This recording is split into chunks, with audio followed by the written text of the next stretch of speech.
Bonjour, je suis Kitengenzi Toussou Elohim, étudiant en L1 ASP dans la faculté des sciences sociales, politiques et administratives de l'université de Kinshasa. L'impact du corridor de Lobito en RDC et dans le territoire de l'Uozi. Permettez-moi aujourd'hui de revenir sur un projet stratégique qui transforme progressivement la dynamique économique et territoriale de notre pays. La mise en opération active du corridor de Lobito.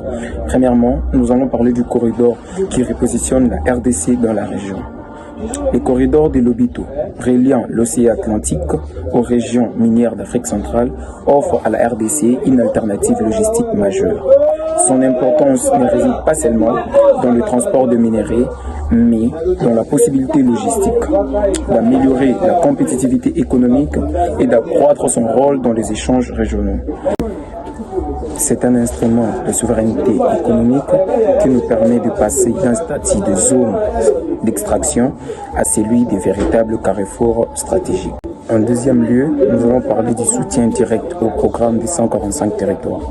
Ces corridors jouent également un rôle central dans le succès du programme de développement des 145 territoires.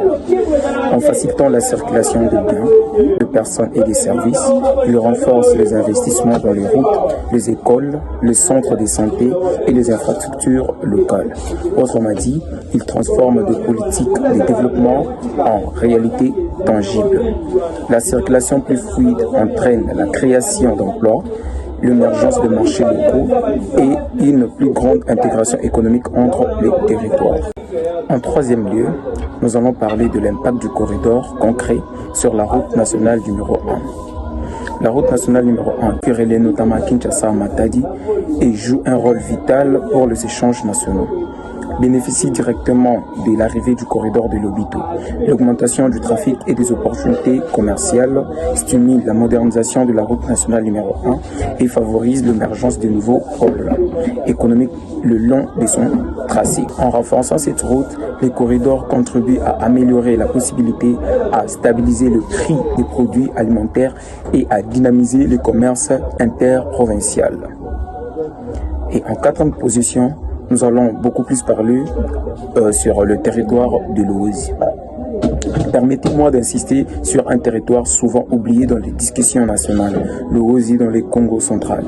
Grâce à l'effet d'entraînement du corridor de Lobito et à une meilleure connexion à la route nationale numéro 1, l'Uozi profite aujourd'hui d'un désenclavement progressif améliorant l'accès au marché, d'une valorisation de la production agricole locale, notamment le manioc, les arachides et l'huile de palme, de nouvelles opportunités d'emploi dans le commerce, le transport et le service, et d'un renforcement de la cohésion territoriale car la mobilité fluidifie les échanges sociaux, économiques et culturels. Pour un territoire longtemps marginalisé, ces dynamiques représentent une transformation profonde.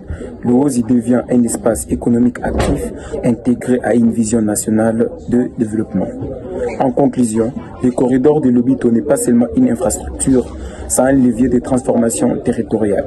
Il soutient le programme des 145 territoires, renforce la route nationale numéro 1 et ouvre de nouvelles perspectives à des territoires comme l'Uozi. Mais pour que ces avancées produisent des résultats durables, elles doivent s'accompagner d'une gouvernance forte, d'une planification rigoureuse et de l'implication active de populations. Car le développement ne se limite pas aux routes et aux rails, il se mesure à la capacité de ces infrastructures à améliorer la vie des citoyens. Je vous remercie.